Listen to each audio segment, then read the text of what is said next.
আল্লাহকে রব হিসেবে মানার মানে কি? শুধু মুখে মুখে উচ্চারণ করলেই এটা ক্ষান্ত হয়ে যাবে? আল্লাহকে রব হিসেবে মানার অর্থ হচ্ছে, রব শব্দের বাংলা অর্থ হচ্ছে প্রতিপালক, প্রতিপালনকারী। যার যখন যে অবস্থা দরকার তাকে ঠিক ওই অবস্থায় সেভাবেই প্রতিপালন করার নাম হচ্ছে রব। যিনি প্রতিপালন করেন তিনি হচ্ছেন রব। তো সাধারণ নিয়ম হচ্ছে, যিনি প্রতিপালন করবেন তার নির্দেশনায় আমাকে মানতে হবে। তো যখন আমি স্বীকার করে নিয়েছি আল্লাহ আমার রব, তো সেই রব আমাকে যে নির্দেশনা দিবেন অটোমেটিকলি সেটা আমাকে মেনে নিতে হবে। বুঝে আসলেও মানতে হবে, বুঝে না আসলেও মানতে হবে। দ্বিতীয়ত, আমরা স্বীকৃতি দিয়েছি আমাদের দিন হচ্ছে ইসলাম। অতএব অন্য কোনো মতবাদ, ইজম, চিন্তা চেতনা গ্রহণের প্রয়োজন আমাদের নেই। আমরা সকলেই বলি, কোরআন মাজিদে 1450 বছর আগে বিশ্ব মানবতাকে জানিয়ে দেওয়া হয়েছে আল-ইয়াউমা আকমালতু লাকুম দীনাকুম। পঞ্চম সূরা সূরাতুল মাইদার 3য় আয়াতের একাংশে আল্লাহ সুবহানাহু ওয়া তাআলা বলেন, আল-ইয়াউমা আকমালতু লাকুম দীনাকুম, আমি তোমাদের জন্য দিন হিসেবে ইসলামকে পরিপূর্ণ করে দিয়েছি। সুবহানাল্লাহ। এখন আমি যদি সে ইসলামকে ছেড়ে অন্য কোনো মতাদর্শ, অন্য কোনো চিন্তা চেতনা গ্রহণ করি, একদিক থেকে এটা নাশুকরি, নিমক হারামি হবে, অন্য দিক থেকে এটা হীনম্মন্যতার চূড়ান্ত বহিঃপ্রকাশ ঘটবে। বলুন নাউজুবিল্লাহ। এজন্য আমি যখন স্বীকৃতি দিয়েছি, এটা শুধু কথার কথা নয় যে আমার ধর্ম ইসলাম, এই যে কথাটা আমি বলি, এটা অনেক গভীর, মর্ম সমৃদ্ধ, অত্যন্ত সুদূর প্রসারী চিন্তা চেতনার ধারক বাহক এই কথাটা। প্রতি জুমায় এই কথাটা আমি মনে করিয়ে দিই। এজন্য নবীজি সাল্লাল্লাহু আলাইহি ওয়াসাল্লাম নিজে এগুলো পড়তেন, সাহাবায়ে কেরামকে শিখাতেন, সাহাবায়ে কেরাম এগুলো পড়তেন এবং অন্তরে এমন বদ্ধমূল তারা করে নিয়েছিলেন যে পৃথিবীর পূর্ব থেকে পশ্চিম, উত্তর থেকে দক্ষিণ, যেখানেই তারা যেতেন তারা বিশ্বাস করতেন যে ইসলামী মানব জাতির সফলতার একমাত্র মানদণ্ড, অতএব আল্লাহর জমিনে ইসলামকে প্রতিষ্ঠিত করতে হবে। যেখানেই তারা যেতেন দাওয়াত ইলাল্লাহর কাজ করতেন, যেখানেই তারা যেতেন আল্লাহর জমিনে আল্লাহর দ্বীনকে বিজয় করার জন্য জিহাদের ময়দানে অবতীর্ণ হতেন। এবং এই স্পৃহাটা তারা ধারণ করেছিলেন, রাদিতু বিল্লাহি রাব্বা ওয়া বিল ইসলামি দীনা ওয়া বি মুহাম্মাদিন সাল্লাল্লাহু আলাইহি ওয়াসাল্লাম নবিয়্যা। এর সূত্র ধরে, এর শিক্ষা থেকে বলুন সুবহানাল্লাহ। অতএব এটা শুধু কথার কথা নয়, আমার ধর্ম ইসলাম, ইসলামের নির্দেশনা আছে। অফিসে যাচ্ছি, ইসলামের নির্দেশনা আছে। যতক্ষণ কাজ করব আমাকে ভালোভাবে কাজ করতে হবে, কারণ এটা ইসলামের নির্দেশনা। দোকান খুলেছি, আমাকে সতর্ক থাকতে হবে, কারণ এক্ষেত্রে ইসলামের নির্দেশনা আছে। কোনো ধরনের ধোঁকাবাজি করা যাবে না। আমি 300 টাকা দিয়ে পণ্য কিনেছি, এটা বলার সুযোগ নেই যে ভাই এটা আমার কিনাই পড়েছে 500 টাকা, বলা যাবে? কারণ আপনি সকালবেলায় ঘোষণা দিয়েছেন রাদিতু বিল্লাহি রাব্বা ওয়া বিল ইসলামি দীনা ওয়া বি মুহাম্মাদিন সাল্লাল্লাহু আলাইহি ওয়াসাল্লাম নবী। এটা মনে রাখতে হবে। এগুলো মনে না রাখার কারণে সকালবেলায় কেউ ফজরের নামাজ পড়ে জিকির আজকার করে যখন অফিসে যাচ্ছে, গিয়েই ফাইল আটকে দিচ্ছে। কিসের জন্য ফাইল দিচ্ছে? ওই ফাইল টেবিলের নিচ দিয়ে, বলুন নাউজুবিল্লাহ। টেবিলের নিচ দিয়ে তো সকলেই বুঝতেই পেরেছেন কি জিনিস।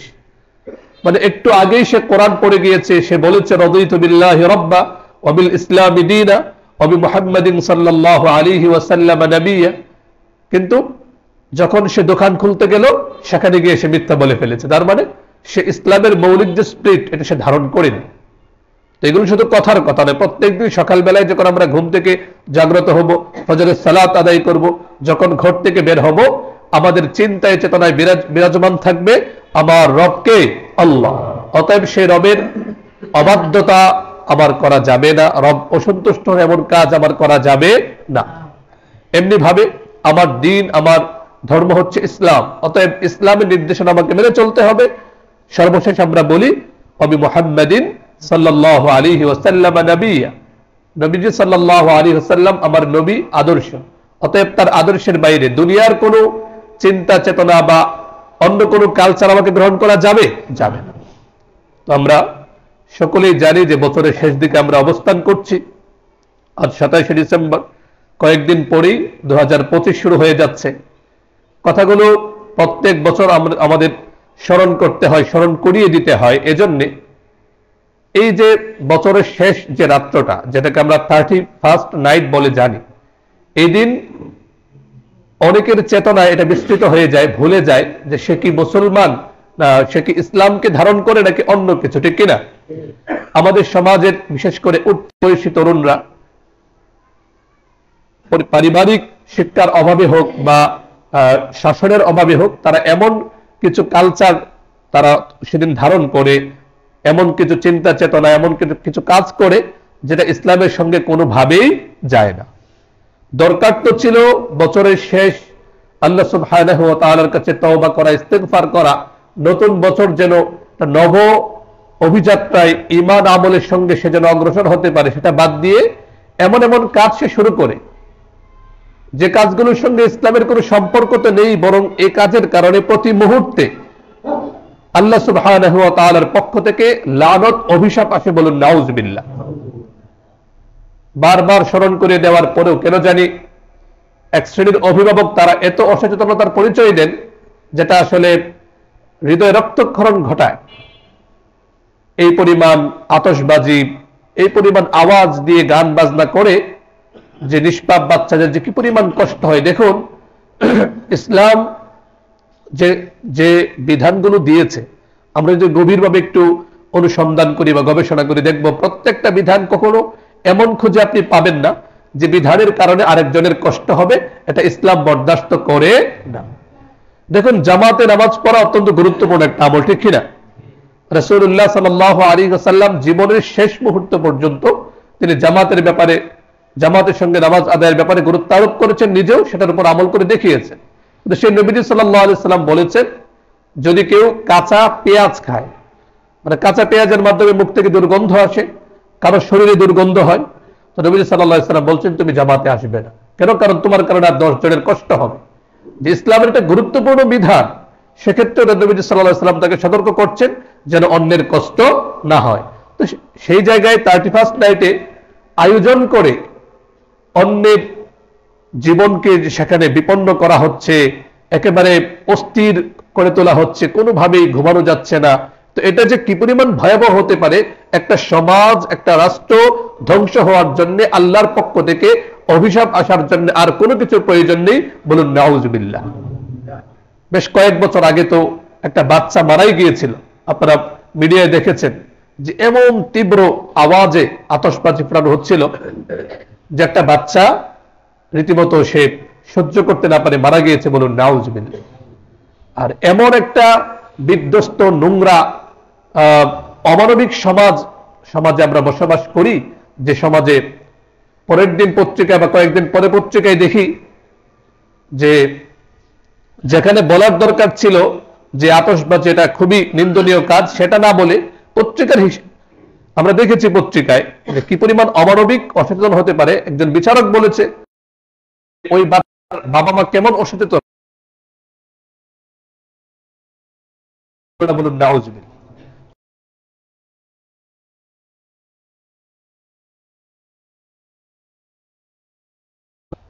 তো আমরা অবশ্যই সতর্ক থাকবো। ইসলাম শুধুমাত্র মানুষের পরকালীন জীবনকে সৌন্দর্যমণ্ডিত করে এমন না। আজকে ইসলাম থেকে দূরে সরে থাকার কারণে আমাদের যাপিত জীবন, দুনিয়ার জীবনটা একবারে অসহ্য জাহান্নামের দুর্ভোগ আমরা পোহাচ্ছি। তো বারবার বলছি, এই 31st নাইটে আমরা আমাদের সন্তানদেরকে, এই সন্তানগুলো আকাশ থেকে আসেনি, হঠাৎ করে আকাশ থেকে পড়ে গিয়েছে।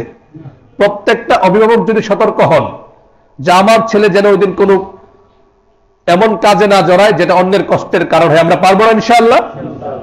আপনার সন্তান তো আপনার বিরুদ্ধে চলে যেতে পারবে না, তাহলে তো আপনি আপনার যে অভিভাবকত্ব সেটাই আপনি পালন করতে পারেননি। আমরা মজবুত একটা দৃঢ় অবস্থান গ্রহণ করব যে কোনো একটা বাচ্চা যেন এই জাতীয় আতশবাজি, যেটা মানুষের জীবনকে একেবারে বিপর্যস্ত করে ফেলে, কষ্টে ফেলে দেয়, বাচ্চাদের ঘুম পাড়ানো যায় না, একেবারে কোনোভাবেই ঘুমাতে চায় না, আওয়াজে ভয় পেয়ে। আমার মেয়েকে আমি দেখেছি গত 2 বার, একদম কেঁপে কেঁপে উঠছে, ভয়ে ওকে জড়িয়ে রাখতে হয়। তো 6 তলায় থাকি আমি, সেখানেও যদি এমন ভয়াবহ অবস্থা, আশপাশে যারা আছে ওদের কি অবস্থা হবে? এজন্য আল্লাহর ওয়াস্তে বলি, বছরের শেষ রাত আল্লাহ সুবহানাহু ওয়া তাআলার কাছে সবাই মিলে আমরা কান্নাকাটি করব, তওবা ইস্তিগফার করব, এমন কোন কাজে জড়াবো না। আজকে আমাদের সমাজটা কি পরিমাণ বিধ্বস্ত বা ধ্বংস হয়ে গিয়েছে। দেখুন, একটা হচ্ছে বিয়ে, আর হচ্ছে এই যে 31st নাইট, আর ঈদের সময় তো আছেই যে বিয়ে একটা বরকতময় কাজ, এটা শুরু করে গান বাজনা এগুলো দিয়ে একবারে আশপাশে মানুষের জীবনকে অতিষ্ঠ করে তোলে। তবে বছর শেষ, এই সময় দরকার ইস্তেগফার করা, আল্লাহর কাছে কান্নাকাটি করা। সেগুলো বাদ দিয়ে তখন এমন আতশবাজি গান বাজনা এগুলো শুরু করে যে মানুষের জীবনকে অতিষ্ঠ করে, আল্লাহর অভিশাপ দিয়ে একটা বছর শুরু করে, বলুন নাউজুবিল্লাহ। তো আল্লাহ সুবহানাহু ওয়া তাআলা আমাদের সকলকে 31 নাইট কেন্দ্রিক যত ধরনের অপ্রীতিকর কাজ আছে সব কাজ থেকে যেন আল্লাহ আমাদের সকলকে হেফাজত করেন, আমরা যেন সমাজকে একবার দুর্বিষহ করে না তুলে আল্লাহ তৌফিক দান করুন, বলুন আমিন। মুহতারাম হাজিরিন, বছরের শেষ দিকে স্বাভাবিকভাবেই আমরা আমাদের চেতনায় ধারণ করি নতুন ভাবে আমাদের জীবনকে শুরু করা। তো একজন মুমিন সারা বছর জুড়েই সে তার জীবনকে নব উদ্যমে নব অভিযাত্রায় সামনে অগ্রসর করবে, এগিয়ে নিয়ে যাবে, এমনটাই স্বাভাবিক। সে ধারাবাহিকতায় একটু স্মরণ করে দেওয়ার জন্য বছরের শেষ জুমা আজকে আমরা আমাদের চেতনায় নতুন ভাবে আমাদের জীবনকে পাক পবিত্র জীবন যাপন করার মানসিকতা নিয়ে আমরা অগ্রসর হব। সে ধারাবাহিকতায় জীবনকে সৌন্দর্যমণ্ডিত করার যে মৌলিক নির্দেশনা কোরআন মাজিদে তওবা ইস্তিগফার, সেই তওবা ইস্তিগফার নিয়ে কিছু কথা শুনবো ইনশাআল্লাহ। আল্লাহ যেন আমাকে এবং যারা শুনতেন সকলকে তওবা ইস্তিগফারের মাধ্যমে একটা সুন্দর, একটা পবিত্র, আলোকময়, আলোকিত জীবন যেন আমরা যাপন করতে পারি, সুরভিত জীবনের মাধ্যমে আমরা যেন দুনিয়া এবং আখিরাতে সফল হতে পারি, আল্লাহ তৌফিক দান করুন, বলুন আমিন। মুহতারাম হাজিরিন, তওবা ইস্তিগফার আল্লাহ সুবহানাহু ওয়া তাআলার কাছে খুবই প্রিয় একটি বিষয়। আপনি যদি কোরআন মাজিদ তেলাওয়াত করেন, দেখবেন কোরআন মাজিদ আল্লাহ সুবহানাহু ওয়া তাআলা তাওহীদের পর, রিসালাতের পর, আখিরাতের আলোচনার পর সবচেয়ে বেশি যে বিষয়ে গুরুত্ব আরোপ করেছেন সেটা হচ্ছে তওবা ইস্তিগফার। আল্লাহ সুবহানাহু ওয়া তাআলা এটা চান যে মানুষ আল্লাহর দিকে ফিরে আসুক। এত আবেগের সঙ্গে, এত ভালোবাসা নিয়ে, এত প্রেমময় সম্বোধনে আল্লাহ সুবহানাহু ওয়া তাআলা তার বান্দাদেরকে তওবা ইস্তিগফারের দিকে আহ্বান করেছেন যে যদি কেউ একটু দরদ নিয়ে কোরআন মাজিদে তেলাওয়াত করে, সে তওবা ইস্তিগফার করে পাক পবিত্র জীবন যাপনে উদ্বুদ্ধ হতে সে বাধ্য হবেই। বাবা তার সন্তানকে কতটুকু দরদ দিয়ে বলে যে বাবা এলোমেলো করো না, নামাজটা পড়ো, তার চেয়ে হাজারো নয়, লক্ষ নয়, কোটি গুণ, অসংখ্য গুণ বেশি দরদ নিয়ে আল্লাহ সুবহানাহু ওয়া তাআলা কোরআন মাজিদে এবং নবীজি সাল্লাল্লাহু আলাইহি ওয়াসাল্লাম হাদিস শরীফে আল্লাহর বান্দাদেরকে যেন তারা তওবা ইস্তিগফারের দিকে ফিরে আসে, নব উদ্যমে পাক পবিত্র গুনাহমুক্ত জীবন যাপনে অগ্রসর হয়, এমন নির্দেশনা আল্লাহ দিয়েছেন। আসুন আমরা সেগুলো ধারণ করি, শুনি, এবং এই মোটিভেশন নিয়ে আমরা যেন আমাদের জীবনকে সৌন্দর্যমণ্ডিত করতে পারি, আল্লাহ তৌফিক দান করুন, বলুন আমিন। নির্দিষ্ট সময়ের মধ্যে ইনশাআল্লাহ আমরা তওবা ইস্তিগফার সম্পর্কিত মৌলিক 5টি বিষয় শুনবো ইনশাআল্লাহ। প্রথম হচ্ছে তওবা ইস্তিগফারের পরিচয়। দ্বিতীয় বিষয় আমরা জানবো তওবা ইস্তিগফারের গুরুত্ব। এরপরে চতুর্থ আমরা জানবো ইনশাআল্লাহ তওবা ইস্তিগফার কতক্ষণ পর্যন্ত গ্রহণযোগ্য, এটা কি মৃত্যুর পরেও গ্রহণযোগ্য হবে কিনা, বা একেবারে মানুষ মুমূর্ষ অবস্থায় চলে গেলেও তওবা ইস্তিগফার গ্রহণযোগ্য হবে কিনা, সেটা আমরা জানবো ইনশাআল্লাহ। এরপর যদি আমরা সময় পাই, সর্বশেষ তওবা ইস্তিগফার সম্পর্কিত এক বিস্ময়কর গল্প আপনাদেরকে শোনাবো সহিহ বুখারী এবং সহিহ মুসলিমের আলোকে, আল্লাহ তৌফিক দান করুন, বলুন আমিন।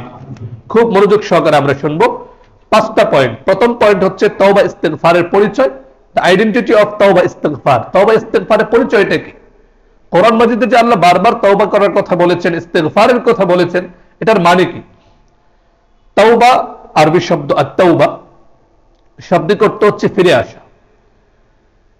একদিকে আপনি গিয়েছিলেন, সেখান থেকে ফিরে আসার নাম শাব্দিক অর্থে তওবা। বিখ্যাত আরবি ভাষাবিদ ইবনু মনজুর আল আফরিকি রাহিমাহুল্লাহ, তার জগৎ বিখ্যাত একটা অভিধান আছে, তার নাম হচ্ছে লিসানুল আরব। এই লিসানুল আরবে তওবা শব্দের পরিচয় তিনি দিয়েছেন আর রুজুউ আনিয যামব, গুনাহ থেকে আল্লাহ সুবহানাহু ওয়া তাআলার আনুগত্যের, গুনাহের দুর্গন্ধ থেকে আল্লাহ সুবহানাহু ওয়া তাআলার আনুগত্যের সুরভিত পথে ফিরে আসার নামই হচ্ছে তওবা, বলুন সুবহানাল্লাহ। এরপর আরেকটা শব্দ হচ্ছে ইস্তিগফার। ইস্তিগফার মানে কি? ইস্তেগফার শব্দের শাব্দিক অর্থ হচ্ছে ক্ষমা প্রার্থনা করা, আল্লাহ সুবহানাহু ওয়া তাআলার কাছে মাফ চাওয়া।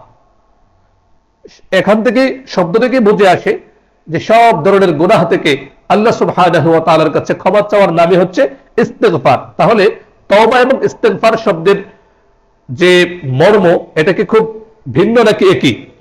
একই রকম। কখনো তওবা বলা হয়, আবার কখনো ইস্তেগফার বলে। বুঝতে পারছেন সকলেই? সকলে মনোযোগ সহকারে আমরা শুনবো, ইনশাআল্লাহ অন্তরে ধারণ করব। তাহলে তওবা ইস্তেগফার মৌলিকভাবে একই জিনিস। তওবা মানে আল্লাহর দিকে ফিরে আসা, ইস্তেগফার মানে ক্ষমা প্রার্থনা করা। তো আমরা আলোচনার সুবিধার্থে বারবার তওবা শব্দটা আসবে, আর ধরে নিব তওবা ইস্তেগফার একই জিনিস। এখন তওবা তো হচ্ছে আল্লাহ সুবহানাহু ওয়া তাআলার কাছে ফিরে আসা। কোন তওবা আল্লাহ সুবহানাহু ওয়া তাআলার কাছে গ্রহণযোগ্য হবে? আমি খুতবার মধ্যে পবিত্র কোরআন মাজিদের 66 নম্বর সূরা সূরাতুত তাহরিমের 8ম আয়াত, 8 নম্বর আয়াত আপনাদের সামনে তেলাওয়াত করেছি, যে আয়াতের মধ্যে আল্লাহ সুবহানাহু ওয়া তাআলা বান্দাদেরকে তওবা করতে বলেছেন, তওবায়ে নাসুহা করতে বলেছেন। আল্লাহ সুবহানাহু ওয়া তাআলা সূরাতুত তাহরিমে বলেন, ইয়া আইয়ুহাল্লাযীনা আমানু তুবু ইলাল্লাহি তাওবাতান নাসুহা। ও আমার মুমিন বান্দারা, যারা আমি আল্লাহর প্রতি ঈমান এনেছো, আল্লাহ সুবহানাহু ওয়া তাআলার প্রতি বিশ্বাস স্থাপন করেছো, শুনে নাও, তোমরা সকলেই তওবা করো।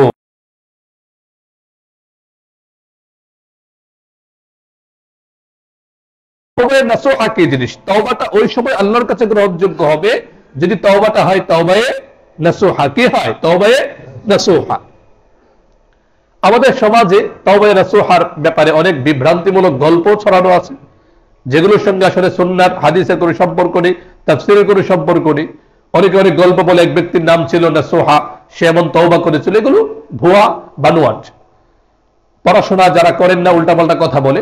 আমরা মৌলিক 3টা তাফসীরের আলোকে জানবো যে অথেন্টিক সোর্স থেকে, যে তাফসীর থেকে উলামায়ে কেরাম যারা মুফাসসির, তাফসীর গবেষণা যারা করেন, মৌলিক 3টা তাফসীরের উপর তারা নির্ভর করেন, প্রাচীন তাফসীরগুলো। সেখানে আমরা দেখব যে তওবায়ে নাসুহা কি জিনিস। আল্লাহ যে বললেন তওবায়ে নাসুহা করো, তওবায়ে নাসুহা আসলে বিষয়টা কি জিনিস একটু তাড়াতাড়ি বলতে, বুঝতে পারছেন তো? তওবায়ে নাসুহাটা কি জিনিস 3টা তাফসীরের আলোকে বোঝানোর চেষ্টা করব যে মূল কথাটা কি। সমাজে যে প্রচলিত আছে নাসুহ নামে এক ব্যক্তি তওবা করেছিল, এটার সাথে কোনো সম্পর্কই নেই। তো প্রথমে আমরা দেখব, আপনারা এর আগেও তাফসীরের কিতাবের নাম শুনেছেন, জামিউল বায়ান আন তাওয়িল আইল কোরআন, সংক্ষেপে যার নাম হচ্ছে তাফসীরে তবারি। ইমাম আবু জাফর মুহাম্মদ ইবনে জারির আত-তাবারি রাহিমাহুল্লাহ তাআলা 224 হিজরিতে ওনার জন্ম, 310 হিজরিতে মৃত্যু। তার মানে আজকে থেকে আরো প্রায় 1000 বছর আগে তিনি দুনিয়া থেকে চলে গিয়েছেন। একেবারে প্রাচীন তাফসীর। সে তাফসীরে তিনি তওবায়ে নাসুহার ব্যাখ্যায় লিখেন, عن النعمان بن بشير رضي الله تعالى عنه قال سئل أمير المؤمنين عمر بن الخطاب رضي الله تعالى عنه عن التوبة النصوح فقال أن يتوب الرجل من العمل السيء ثم لا يعود إليه أبدا। توبة نصوحة হচ্ছে আমিরুল মুমিনিন ওমর ইবনুল খাত্তাব রাদিয়াল্লাহু তাআলা আনহুর ভাষ্যমতে তওবায়ে নাসুহা হচ্ছে একজন ব্যক্তি গুনাহ থেকে এমন ভাবে ফিরে আসা, আর কখনো সুম্মা লা ইয়াউদু ইলাইহি আবাদা, আর কখনো গুনাহের দিকে ভুলেও সেদিকে না যাওয়া, এর নামই হচ্ছে তাওবাতুন নাসুহ। সুবহানাল্লাহ। সহজ কথায় আকণ্ঠ একেবারে নিজেকে এমন ভাবে সর্বতভাবে আপাদমস্তক গুনাহ থেকে সরিয়ে রাখা এবং এই ব্যাপারে সংগ্রাম সাধনা করার নামই হচ্ছে তাওবায়ে নাসুহা।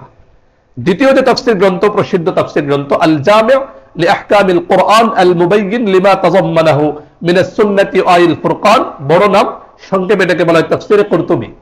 ইমাম আবু আব্দুল্লাহ মুহাম্মদ ইবনে আহমদ আল আনসারী আল কুরতুবী রাহিমাহুল্লাহু তাআলা তিনি এই তাওবায়ে নাসুহার ব্যাখ্যায় তিনি লিখেন, اختلفت عبارة العلماء وأرباب القلوب في التوبة النصوح على 23 قولا। তাওবায়ে নাসুহা সম্পর্কে উলামায়ে কেরামের, ফুকাহায়ে আযম, মুফাসসিরিনে কেরামের 23টা বর্ণনা রয়েছে। এর মধ্য থেকে একটা বর্ণনা হচ্ছে এমন, মিনহা কওলুল ইমাম আবি সাঈদ আল হাসান ইবনে আবি সাঈদ আল বসরি রাহিমাহুল্লাহু তাআলা, ইমাম হাসান আল বসরি রাহিমাহুল্লাহু তাআলা বলেন, তাওবায়ে নাসুহ হচ্ছে আইয়ুবগিদা যাম আল্লাযী আহাব্বাহু ওয়া ইস্তাগফির মিনহু ইযা যাকারাহু।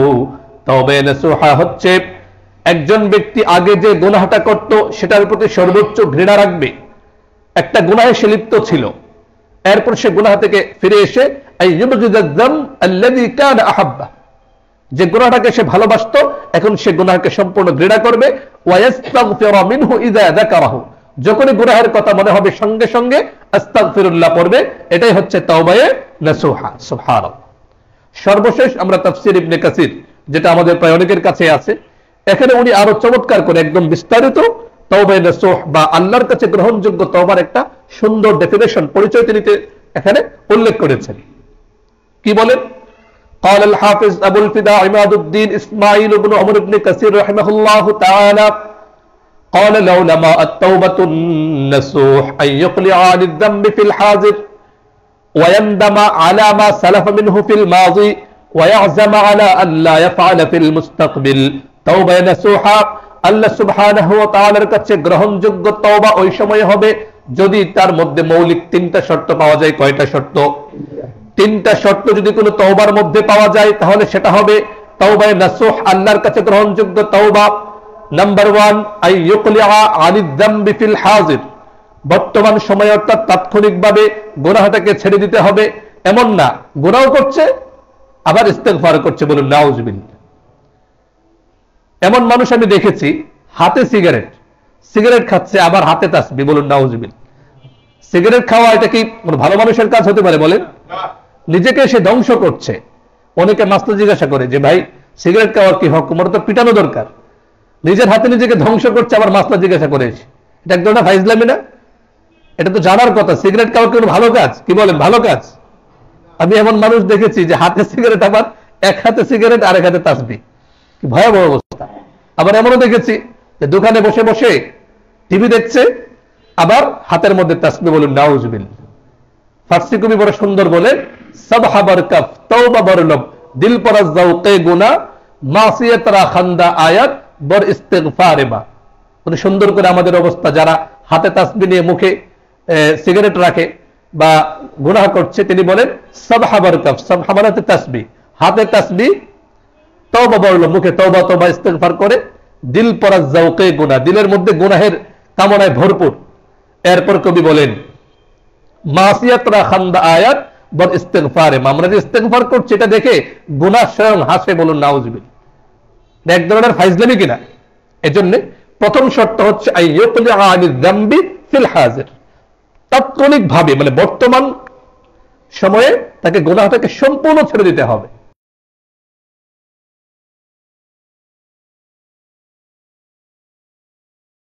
করেছিল সেজন্য সে অনুতপ্ত হবে, আল্লাহ সুবহানাহু ওয়া তাআলার কাছে অনুতপ্ত হবে। যে আল্লাহ আপনার রিজিক ভক্ষণ করে আপনার নিয়ামত লাভ করে আমি কি নিমক হারাম, আল্লাহ আপনার নাফরমানি করেছি, আল্লাহ আপনি আমাকে মাফ করে দেন, মানে অন্তর থেকে অনুতপ্ত ভাব। তৃতীয় শর্ত হচ্ছে ওয়ায়াযামা আলা আল্লাহ ইয়াফআলা ফিল মুস্তাকবিল, দৃঢ় প্রতিজ্ঞা করবে যে আমি আর গুনাহের দিকে যাব না, আমি আর কখনো গুনাহের দিকে যাব না, এই প্রতিজ্ঞা। প্রথম হচ্ছে গুনাহ ছেড়ে দিতে হবে, দ্বিতীয়ত অনুতপ্ত হতে হবে, তৃতীয়ত প্রতিজ্ঞা করতে হবে। এটা হচ্ছে যদি হক্কুল্লাহ, নামাজ ছেড়ে দেওয়া হয়েছে বা কোনো মিথ্যা কথা বলা হয়েছে, হক্কুল্লাহ যদি হয়। আর যদি হক্কুল ইবাদ হয়, কারো সম্পদ আমি নিয়ে নিলাম, তাহলে আরেকটা শর্ত আছে, কাউকে কষ্ট দিয়েছি সরাসরি। সুম্মা ইন কানা আল হাক্কু লিআদামিয়্যিন রাদ্দাহু ইলাইহি বিতরিক, যদি এমন হয় যে আমি কারো হক নষ্ট করেছি, বোনের হক আমি দেইনি, ভাইয়ের হক নষ্ট করেছি, কাউকে কথা দিয়ে আমি কষ্ট দিয়েছি, তাহলে আরেকটা করতে হবে, সেটা হচ্ছে রাদ্দাহু বিতরিক, তাকে তার হক আদায় করে দিতে হবে, তার কাছে ক্ষমা চাইতে হবে। তাহলে তাওবায়ে নাসুহা আল্লাহর কাছে গ্রহণযোগ্য হবে। তাহলে কয়টা শর্ত হলো? মৌলিকভাবে তিনটা, সঙ্গে আরেকটা চারটা। তাহলে ইমাম ইবনে কাসির রাহিমাহুল্লাহ বলেন আল্লাহ সুবহানাহু ওয়া তাআলার কাছে তওবা গ্রহণযোগ্যতা পাবে ওই সময়, এক নাম্বার শর্ত তাৎক্ষণিকভাবে। এটা সুন্দর না সংজ্ঞাটা? খুব চমৎকার একটা সংজ্ঞা, আমার কাছে এটা ভালো লাগে। যে আইয়ুকলিআ আনিদ যামবি ফিল হাজির, তাৎক্ষণিকভাবে সে গুনাহটাকে ছেড়ে দিবে, একদম ছুঁড়ে ফেলে দিবে, গুনার সঙ্গে কোনো সম্পর্কই রাখবে না।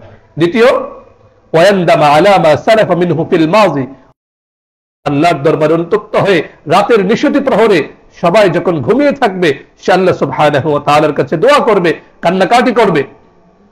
এরপরে ওয়াজিম আলা আল্লাহ ইয়াফআলা ফিল মুস্তাকবিল, ভবিষ্যতে সে আর কোনো গুনাহের ধারে কাছেও যাবে না, এই প্রতিজ্ঞাটা সে ধারণ করবে। এখন প্রশ্ন হচ্ছে, যদি আবার সে গুনাহটা করে ফেলে, আবার ইস্তিগফার করবে, আবার তওবা করবে, কারণ সে জানে আল্লাহ সুবহানাহু ওয়া তাআলা তার তওবা ইস্তিগফার আল্লাহর কাছে অনেক পছন্দের। এজন্য রহমত থেকে নিরাশ হয়ে যেও না। তো এই হচ্ছে তাওবায়ে নাসুহ বা আল্লাহ সুবহানাহু ওয়া তাআলার কাছে গ্রহণযোগ্য তাওবায়ের একটা পরিচয় আমরা জানলাম। দ্বিতীয় পয়েন্ট ছিল যে তাওবা ইস্তিগফারের গুরুত্ব কতটুকু। আমরা যদি কোরআন হাদিস এই দুটোর আলোকে আমরা জানবো তাওবা ইস্তিগফারের গুরুত্ব কতটুকু। প্রথমত, তাওবা ইস্তিগফার এটা আল্লাহ সুবহানাহু ওয়া তাআলার নির্দেশ। কার নির্দেশ? সকলে বলতে হবে, কার নির্দেশ? আল্লাহর নির্দেশ। তো নির্দেশ দাতা যত বড় হয় তার নির্দেশটা তত বড় হয়। তো নির্দেশটা কার? আল্লাহ। অতএব এটার গুরুত্ব কারো কাছে অস্পষ্ট? অস্পষ্ট না। আপনি কোরআন মাজিদ খুলে দেখুন, আল্লাহ কোরআন মাজিদে বারবার তওবার কথা বলেছেন এবং সরাসরি আদেশ দিয়েছেন। কোনো ব্যাখ্যা বা ওখান থেকে বার্তা বুঝে আসে এরকম না। যারা আমরা অনেক সময় বলি তার এটা করা উচিত, মানে কি সে কাজটা সে করবে, এক ধরনের আদেশ। আরেকটা হচ্ছে তুমি অবশ্যই কাজটা করো, যেটার মধ্যে একটা পার্থক্য আছে না? আল্লাহ সুবহানাহু ওয়া তাআলা তওবার ক্ষেত্রে যে কয়েকটা আয়াত আমি আপনাদের সামনে পড়ছি, 3টা আয়াত স্পষ্ট সরাসরি নির্দেশ দিচ্ছেন। কোরআনুল কারীমের সূরাতুন নূর 24 নম্বর সূরা, সূরাতুন নূরের 31 নম্বর আয়াতে আল্লাহ বলেন, ওয়া তুবু ইলাল্লাহি জামিআন আইয়ুহাল মুমিনুন লাআল্লাকুম তুফলিহুন। এখানে শব্দগুলো খেয়াল করুন। আল্লাহ বলছেন ওয়া তুবু, তোমরা তওবা করো, তোমরার মধ্যে কিন্তু সকলে চলে এসেছে। এরপর আবার আল্লাহ বলছেন জামিআন, ওয়া তুবু ইলাল্লাহি জামিআন, তোমরা সকলেই মিলে আল্লাহর দিকে ফিরে আসো, তওবা করো। আবার আল্লাহ বলেন আইয়ুহাল মুমিনুন, হে মুমিনরা। তুবু, এর মধ্যে কি মুমিনরা আছে না? থাকার পরেও আল্লাহ আবার বলছেন জামিআন, সকলেই তোমরা। আবার আল্লাহ বলছেন আইয়ুহাল মুমিনুন, হে মুমিনরা, তোমরা সকলেই তওবা করো, আল্লাহর দিকে ফিরে আসো। কি লাভ হবে? লাআল্লাকুম তুফলিহুন, যাতে করে তোমরা সফলতা অর্জন করতে পারো। সুবহানাল্লাহ। এমনিভাবে কোরআনুল কারীমের যে আয়াতটা আমি খুতবায় পড়েছি 66 নম্বর সূরা, সূরাতুত তাহরীমের 8ম আয়াতে আল্লাহ বলেন, ইয়া আইয়ুহাল্লাযীনা আমানু তুবু ইলাল্লাহি তাওবাতান নাসুহা, তাওবাতান নাসুহা, হে মুমিনরা, তোমরা সকলেই আল্লাহ সুবহানাহু ওয়া তাআলার দিকে ফিরে আসো, তওবা করো, যে তওবাটা হয় তাওবায়ে নাসুহ। এমনিভাবে কোরআনুল কারীমের 11 নম্বর সূরা, সূরাতুল হুদের 3য় আয়াতে আল্লাহ সুবহানাহু ওয়া তাআলা বলেন, ওয়া আনিস্তাগফিরু রাব্বাকুম, তোমরা তোমাদের রবের কাছে ইস্তিগফার করো, সুম্মা তুবু ইলাইহি, এরপর তোমরা তওবা করো। সুবহানাল্লাহ। 3টা আয়াতে স্পষ্ট করে সরাসরি ডাইরেক্ট আল্লাহ সুবহানাহু ওয়া তাআলা তওবা ইস্তিগফারের নির্দেশনা দিয়েছেন। দ্বিতীয়, তওবা ইস্তিগফার করা, তওবা করা, এটা রাসূলুল্লাহ সাল্লাল্লাহু আলাইহি ওয়াসাল্লামের নির্দেশ এবং তার পবিত্র অভ্যাস ছিল।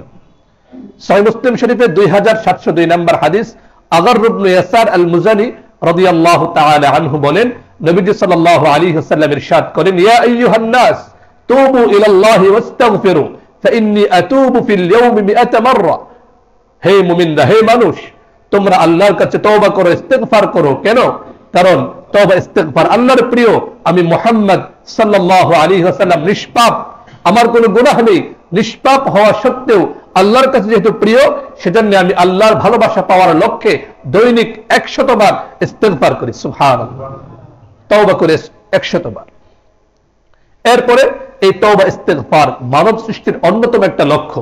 এগুলো আমাদেরকে মনে রাখতে হবে, নয়তো শয়তান আমাদেরকে ধোঁকা দেয় যে অনেক ঘোরা করে ফেলেছে, আর আল্লাহর দিকে ফিরে যাওয়া সম্ভব না। খেয়াল করুন, সহিহ মুসলিম শরীফের 2748 নম্বর হাদিস, আবু হুরায়রা রাদিয়াল্লাহু আনহু থেকে বর্ণিত, নবীজি সাল্লাল্লাহু আলাইহি ওয়াসাল্লাম বলেন, ওয়াল্লাযী নাফসি বিয়াদিহি লাউ লাম তুযনিবু লাযাহাবাল্লাহু বিকুম ওয়া জাআ বিকওমিন ইযনিবুন ফায়াস্তাগফিরুনাল্লাহ ফায়াগফির লাহুম। সুবহানাল্লাহ। নবী সাল্লাল্লাহু আলাইহি ওয়াসাল্লাম বলেন, ওই সত্তার শপথ যার হাতে আমার প্রাণ, যদি তোমরা গুনাহ না করতে, একেবারে সবাই ফেরেশতা হয়ে গিয়েছে, কোনো গুনাহ নেই, লাউ লাম তুযনিবু লাযাহাবাল্লাহু বিকুম, যদি তোমরা কোনো ধরনের গুনাহ না করতে, আল্লাহ তোমাদেরকে দুনিয়া থেকে উঠিয়ে নিতেন, ওয়াজাআ বিকাউমিন, এমন এক সম্প্রদায়কে আল্লাহ নিয়ে আসতেন, ইউযনিবুন, যারা গুনাহ করবে, ফায়াস্তাগফিরুনাল্লাহ তাআলা, যাদের শয়তানের ধোঁকায় গুনাহ হয়ে যাবে কিন্তু সঙ্গে সঙ্গে তারা ইস্তেগফার করবে, আল্লাহর কাছে দুহাত তুলে কাঁদবে, আল্লাহ শয়তানের ধোঁকায় পড়ে গিয়েছে, আল্লাহ মাফ করে দাও, ফায়াগফির লাহুম, আল্লাহ তাদেরকে মাফ করে দিবেন। সুবহানাল্লাহ। তো আল্লাহর আদেশ আমরা শুনলাম, নবী সাল্লাল্লাহু আলাইহি সাল্লামের নির্দেশনা শুনলাম, এবং এটাও বুঝলাম যে তওবা ইস্তেগফার এটা মানব জাতির সৃষ্টির অন্যতম একটা লক্ষ্য। এখন আমি যদি তওবা ইস্তেগফার না করি তাহলে তো আমি আল্লাহর নির্দেশনা মানলাম না। আমার জীবনের একটা অন্যতম লক্ষ্য হওয়া উচিত যে আমি প্রতিদিন আল্লাহর কাছে তওবা ইস্তেগফার করব, বিশেষ করে বছরের শেষ সময়ের মধ্যে আল্লাহর কাছে ইস্তেগফার করব যে আল্লাহ সারা বছর তোমার হুকুম মানতে পারিনি, আমি যেন তোমার দিকে অগ্রসর হতে পারি, আল্লাহ তৌফিক দান করে। দোয়া করতে পারবো না ইনশাআল্লাহ? এভাবে যদি আমি তওবা ইস্তেগফারটা করি কি লাভ হবে? আমরা প্রথমে কোরআনের আলোকে জানবো। যারা নিয়মিত তওবা ইস্তেগফার করবে, কোরআনে তাদের জন্য অনেক পুরস্কার ঘোষিত হয়েছে, এর মধ্যে 5টা পুরস্কার আমরা জানবো। যারাই তওবা ইস্তেগফার করবে আল্লাহ সুবহানাহু ওয়া তাআলা তাদেরকে মৌলিক 5টা পুরস্কার দান করবেন। কয়টা পুরস্কার? 5টা। 1 নম্বর পুরস্কার হচ্ছে যারা নিয়মিত তওবা ইস্তেগফার করে যাবে আল্লাহ তাদেরকে ভালোবাসা উপহার দিবেন। সুবহানাল্লাহ। এই মানব জনম যদি আল্লাহর ভালোবাসা পেয়ে যাই আমরা, আমাদের মানব জনম ধন্য, সফল, এবং আমরা সর্বোচ্চ সফলতার চূড়ায় থাকবো ইনশাআল্লাহ। তো তওবা ইস্তেগফারের প্রথম পুরস্কার হচ্ছে আল্লাহর পক্ষ থেকে ভালোবাসা। এটাই তো আমাদের জীবনের মূল লক্ষ্য। আল্লাহর ভালোবাসা যদি পেয়ে যাই, দুনিয়ার আর কোনো কিছু না পেলে কোনো সমস্যা আছে? আল্লাহর ভালোবাসাটাই আমাদের সবার মৌলিক একটা লক্ষ্য। তো তওবা ইস্তেগফারের মধ্যে প্রথম পুরস্কার আল্লাহর ভালোবাসা। দলিল কি? সূরাতুল বাকারা আয়াত নাম্বার 222, আল্লাহ সুবহানাহু ওয়া তাআলা বলেন, ইন্নাল্লাহা ইউহিব্বুত তাওয়াবিন। যারা আরবি ব্যাকরণ পড়েছেন তারা জানেন আত-তাওয়াবিন এটা হচ্ছে ইসমে মুবালাগা, মুবালাগার সিগা, মানে যারা বারবার বারবার আল্লাহর কাছে তওবা করে আল্লাহ তাদেরকে ভালোবাসেন। সুবহানাল্লাহ। দ্বিতীয় পুরস্কার হচ্ছে সফলতা। একটু আগে আয়াতটা পড়েছি, সূরাতুন নূর আয়াত নাম্বার 24 নম্বর সূরা, সূরাতুন নূরের 31 নম্বর আয়াতে আল্লাহ বলেন, ওয়াতুবু ইলাল্লাহি জামিআন আইয়ুহাল মুমিনুনা লাআল্লাকুম তুফলিহুন। মুমিন তোমরা সবাই, হে মুমিনের দল, তোমরা সবাই আল্লাহর দিকে ফিরে আসো, তওবা করো, ইস্তেগফার করো, লাআল্লাকুম তুফলিহুন, এতে করে তোমরা সফলতার সাকসেসফুল হয়ে যাবে, সর্বোচ্চ পর্যায়ে তোমরা উন্নীত হবে। সুবহানাল্লাহ। তৃতীয় পুরস্কার, যদি আমরা নিয়মিত তওবা ইস্তেগফার করি, ব্যক্তি জীবন, পারিবারিক জীবন, সামাজিক জীবন, রাষ্ট্রীয় জীবন, সর্বত্র আমরা সব ধরনের বিপদ আপদ থেকে আল্লাহর ভয়ে আমরা বেঁচে যাব। সুবহানাল্লাহ। দলিল কি? কোরআন মাজিদের আল্লাহ সরাসরি বলে দিয়েছেন, নবম সূরা সূরাতুত তাওবার 126 নম্বর আয়াত, আল্লাহ সুবহানাহু ওয়া তাআলা বলেন, আওয়ালা ইয়ারাউনা আন্নাহুম ইফতানুনা ফি কুল্লি আমিন মাররাতান আও মাররাতাইন সুম্মা লা ইয়াতুবুনা ওয়া লা হুম ইয়াযাক্কারুন। মক্কার লোকদের কি হলো উদ্দেশ্য? পুরো পৃথিবীর যেহেতু মক্কায় নাজিল হয়েছে, একজনের প্রথম সম্বোধিত মক্কার লোকেরা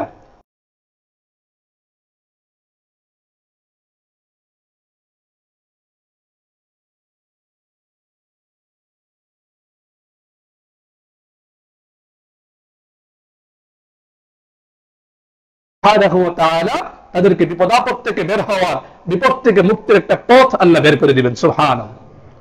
চতুর্থ পুরস্কার হচ্ছে যারা তওবা ইস্তেগফার করবে আল্লাহ সুবহানাহু ওয়া তাআলা তাদের গুনাহগুলোকে মুছে পাক পবিত্র করে দিবেন। সুবহানাল্লাহ। এই সূরাত তাহরিমের আয়াত পড়েছিলাম, ইয়া আইয়ুহাল্লাযীনা আমানু তুবু ইলাল্লাহি তাওবাতান নাসুহা, তোমরা তওবা নাসুহা করো, কি লাভ হবে? আসা রাব্বুকুম আন ইউকাফফিরা আনকুম সাইয়্যাতিকুম, তোমাদের রব আল্লাহ তোমাদের গুনাহগুলোকে মুছে দিবেন, পাক পবিত্র করে দিবেন। সুবহানাল্লাহ। পঞ্চম পুরস্কার, আল্লাহ বলেন, ওয়ায়ুদখিলাকুম জান্নাত তাজরি মিন তাহতিহাল আনহার, তোমরা যদি তওবা ইস্তেগফার করো, তওবা নাসুহা করো, আল্লাহ তোমাদেরকে এমন জান্নাতে প্রবেশ করাবেন যার তলদেশে নহর প্রবাহিত। সুবহানাল্লাহ। কয়টা পুরস্কার বললাম? 5টা পুরস্কার। এখন আমরা দ্রুত বলছি, হাদিসের আলোকে 5টা পুরস্কারের কথা জানবো, যে নবীজি সাল্লাল্লাহু আলাইহি ওয়াসাল্লাম তওবা ইস্তেগফারের মাধ্যমে 5টা পুরস্কারের ঘোষণা দিয়েছেন। 1 নম্বর পুরস্কার, যারা তওবা ইস্তেগফার তাদেরকে গুনাহ থেকে একেবারে নিষ্পাপ, পাক পবিত্র বানিয়ে দিবেন। সুবহানাল্লাহ।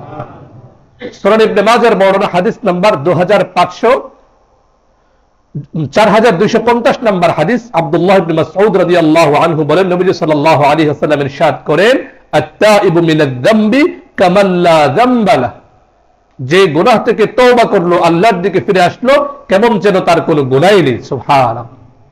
4250 নম্বর হাদিস, সুনান ইবনে মাজাহ। দ্বিতীয় পুরস্কার হচ্ছে যারা তওবা ইস্তেগফার করে তাদের জন্য সুসংবাদ রয়েছে। কি সুসংবাদ? কিয়ামতের দিন আল্লাহ তাদেরকে মাফ করে দিবেন। সুবহানাল্লাহ। সুনান ইবনে মাজাহর বর্ণনা হাদিস নাম্বার 3818, সাহাবী আব্দুল্লাহ ইবনে বুসর রাদিয়াল্লাহু আনহু বলেন, নবীজি সাল্লাল্লাহু আলাইহি ওয়াসাল্লাম ইরশাদ করেন, তওবা লিমান বুজিদা ফি সহিফাতিহি ইস্তিগফারান কাসীরা, তাদের জন্য রয়েছে সুসংবাদ যাদের আমলনামায় অধিক পরিমাণে ইস্তিগফার, তওবা, ইস্তিগফারের বিষয় পাওয়া যায়। সুবহানাল্লাহ। তৃতীয় পুরস্কার বিপদাপদ থেকে আল্লাহর পক্ষ থেকে হেফাজত। এরপর চতুর্থ পুরস্কার হচ্ছে দুশ্চিন্তা থেকে প্রশান্তি, মুক্তিদান। পঞ্চম পুরস্কার হচ্ছে অকল্পনীয় রিজিক। একটি হাদিসের মধ্যে তিনটা পুরস্কারের কথা এসেছে। সুনান আবু দাউদের বর্ণনা হাদিস নাম্বার 1518, আব্দুল্লাহ ইবনে আব্বাস রাদিয়াল্লাহু আনহুমা বর্ণনা করেন, নবীজি সাল্লাল্লাহু আলাইহি ওয়াসাল্লাম ইরশাদ করেন, মান লাজিমাল ইস্তিগফার জাআলাল্লাহু লাহু মিন কুল্লি যিকিন মাখরাজা ওয়া মিন কুল্লি হাম্মিন ফারাজা ওয়া রাযাকাহু ওয়া ইয়ারযুকুহু মিন হাইথু লা ইয়াহতাসিব। যারা নিয়মিত ইস্তিগফার করে যাবে, আল্লাহর কাছে তওবা ইস্তিগফার করবে, কান্নাকাটি করবে, তাদের কি লাভ হবে? তিনটা পুরস্কারের কথা এক হাদিসের মধ্যে। এক নম্বর হচ্ছে জাআলাল্লাহু লাহু মিন কুল্লি যিকিন মাখরাজা, প্রত্যেকটা সংকট থেকে আল্লাহ অকল্পনীয় ভাবে তাকে বের করে দিবেন। সুবহানাল্লাহ। দ্বিতীয় পুরস্কারে হাদিসের মধ্যে এসেছে অমিন কুল্লি হাম্মিন ফারাজা, প্রত্যেকটা সংকট, বিপদ আপদ, পেরেশানি আল্লাহ সুবহানাহু ওয়া তাআলা দূর করে দিবেন। সুবহানাল্লাহ। সর্বশেষ যে পুরস্কারটার কথা নবী সাল্লাল্লাহু আলাইহি ওয়াসাল্লাম বলেন, ওয়া ইয়ারযুকুহু মিন হাইথু লা ইয়াহতাসিব, ইস্তিগফারের বিনিময়ে, তওবার বিনিময়ে আল্লাহ সুবহানাহু ওয়া তাআলা এমন জায়গা থেকে তার রিজিক দিয়ে দিবেন যে সে কল্পনাও করতে পারবে না। সুবহানাল্লাহ। আসুন আমরা শুরু করি, তওবা ইস্তিগফার করি। আল্লাহর ওয়াদা, নবী সাল্লাল্লাহু আলাইহি ওয়াসাল্লামের ওয়াদা সত্য, কোনো সন্দেহ আছে? কোনো সন্দেহ নেই। এজন্য আমরা যদি তওবা ইস্তিগফার করি, কোরআনের ভাষায় 5টা পুরস্কার, হাদিসের ভাষায় 5টা পুরস্কার আল্লাহ আমাদেরকে দান করবেন। এরপর বলেছিলাম যে তওবা কবুলের সময়সীমা কি, কতক্ষণ পর্যন্ত আল্লাহ তওবা কবুল করবেন। এটার জবাব কোরআনুল কারীমের 4th সূরা সূরাতুন নিসার 17-18 নম্বর আয়াতে আল্লাহ সুবহানাহু ওয়া তাআলা বলেন, ইন্নামাত তাওবাতু আলাল্লাহি লিল্লাযীনা ইয়ামালুনা আস-সুআ বিজাহালা সুম্মা ইয়াতুবুনা মিন করিব ফাউলাইকা ইয়াতুবুল্লাহু আলাইহিম ওয়া কানা আল্লাহু আলিমান হাকীমা। আল্লাহ তাদের তওবা কবুল করবেন, ততক্ষণ পর্যন্ত কবুল করবেন যতক্ষণ পর্যন্ত যারা গুনাহ করে ফেলে, ভুলবশত, অজ্ঞতাবশত গুনাহ করে ফেলে, এরপর তারা খুব দ্রুত তারা তওবা করে নেয়, আল্লাহ সুবহানাহু ওয়া তাআলা তাদের তওবাকে কবুল করে নেবেন। বলুন সুবহানাল্লাহ। এখন যারা অজ্ঞতাবশত গুনাহ করে, এটার ব্যাখ্যা কি? বিখ্যাত তাবেঈ মুফাসসির মুজাহিদ ইবনে জাবর রাহিমাহুল্লাহ তাআলা, তিনি যে অজ্ঞতাবশত গুনাহ করার ব্যাখ্যায় তিনি বলেন, কুল্লু মান আসাল্লাহ খাতাআন আও আমদান ফাহুয়া বিজাহালা হাত্তা ইয়ানজিআ আনিদ যাম। প্রত্যেকটা গুনাহ মানুষ ইচ্ছাকৃতভাবে করুক বা ভুলক্রমে করুক, প্রত্যেকটা গুনাহ থেকে মুক্ত হওয়ার আগ পর্যন্ত সে যেন জাহালাত, মূর্খতার মধ্যে আছে। অর্থাৎ ইচ্ছাকৃত অনিচ্ছাকৃত সব গুনাহ জাহালাত বা মূর্খতার অন্তর্ভুক্ত। বলুন নাউজুবিল্লাহ। অন্য আরেকজন সাহাবী নবী সাল্লাল্লাহু আলাইহি ওয়াসাল্লামের সাহাবায়ে কেরামের বর্ণনা দিয়ে তিনি বলেন, ইন্না আসহাব রাসূলিল্লাহ সাল্লাল্লাহু আলাইহি ওয়াসাল্লাম কানু ইয়াকুলুন কুল্লু যামবিন আসাবাহু আবদ ফাহুয়া বিজাহালা। আল্লাহ যে আয়াতের মধ্যে বললেন যে অজ্ঞতাবশত গুনাহ, এটার ব্যাখ্যা কি? সাহাবায়ে কেরাম বলেন যে কুল্লু মান আসাল্লাহ, কুল্লু যামবিন আসাবাহু আবদুন ফাহুয়া বিজাহাল, বান্দা যত গুনাহ করুক প্রত্যেকটাই অজ্ঞতার কারণে। বলুন নাউজুবিল্লাহ। এরপরে যে আয়াতের মধ্যে বলা হলো যে দ্রুত তওবা করা, দ্রুত তওবা করার মানে কি? এটার ব্যাখ্যা হযরত আব্দুল্লাহ ইবনে আব্বাস রাদিয়াল্লাহু আনহু বলেন, দ্রুততার তওবা করার মানে হচ্ছে মা বাইনাহু ওয়া বাইনা আন ইয়ানজুরা ইলা মালাকিল মাউত, মালাকুল মাউতের সঙ্গে সাক্ষাৎ হওয়ার আগ পর্যন্ত, অর্থাৎ মৃত্যু আসার আগ পর্যন্ত তওবার সুযোগ আছে। আরেকজন বলেন আদ-দুনিয়া কুল্লুহা করিব। ইকরিমা ইবনে মাওলা ইবনে আব্বাস তিনি বলেন যে আদ-দুনিয়া কুল্লুহা করিব, যতদিন পর্যন্ত এই রূহ, এই হায়াত, এই শ্বাসটা বাকি আছে ততক্ষণ পর্যন্ত আল্লাহ সুবহানাহু ওয়া তাআলা তওবা কবুল করবেন। কিন্তু যখন এই মেয়াদ শেষ হয়ে যাবে তখন আর সেটা আল্লাহ কবুল করবেন না। হাদিসে আরো পরিষ্কার করে বলা হয়েছে, সহিহ মুসলিম শরীফের বর্ণনা 2703 নম্বর হাদিস, আবু হুরায়রা রাদিয়াল্লাহু আনহু বলেন, নবীজি সাল্লাল্লাহু আলাইহি ওয়াসাল্লাম ইরশাদ করেন, মান তাবা ক্বাবলা আন তাতলুআ আশ-শামসু মিন মাগরিবিহা তাবাল্লাহু আলাইহি। এখন সূর্য ওঠে পূর্ব দিক থেকে, অস্ত যায় কোন দিকে? পশ্চিম দিক থেকে। নবী সাল্লাল্লাহু আলাইহি সাল্লাম বলেন যে সূর্য যদি পশ্চিম দিকে ওঠা শুরু হয়ে যায়, অর্থাৎ কিয়ামত শুরু হয়ে যায়, তখন আর তওবা আল্লাহর কাছে গ্রহণযোগ্য হবে না। জামে তিরমিজি 3531 নম্বর হাদিসে আব্দুল্লাহ ইবনে ওমর রাদিয়াল্লাহু আনহু আরো স্পষ্ট করে দিয়েছেন, তিনি বলেন, মানতা ইন্নাল্লাহ আযজা ওয়া জাল্লা ইয়াকবালু তাওবাতাল আবদি মা লাম ইউগারগিব। একজন মানুষের মৃত্যু যন্ত্রণা, সাকরাত, মৃত্যু যন্ত্রণা শুরু হওয়ার আগ পর্যন্ত, তার রোগটা গলা পর্যন্ত আসার আগ পর্যন্ত সে যদি তওবা করে, আল্লাহ সুবহানাহু ওয়া তাআলা তার তওবাটা কবুল করে নেবেন। সুবহানাল্লাহ। আরেকটা হাদিস বলে শেষ করে দিচ্ছি। হযরত নবী সাল্লাল্লাহু আলাইহি ওয়াসাল্লাম বড় আদর করে, হাদিসে কুদসি, এটা সহিহ মুসলিম শরীফের বর্ণনা, 6882 নম্বর হাদিস। আবু মুসা আশআরী রাদিয়াল্লাহু আনহু বলেন, নবী সাল্লাল্লাহু আলাইহি ওয়াসাল্লাম ইরশাদ করেন, ইন্নাল্লাহ তাআলা ইয়াবসুতু ইয়াদাহু বিল-লাইল লিয়াতুবা মুসিউন নাহার।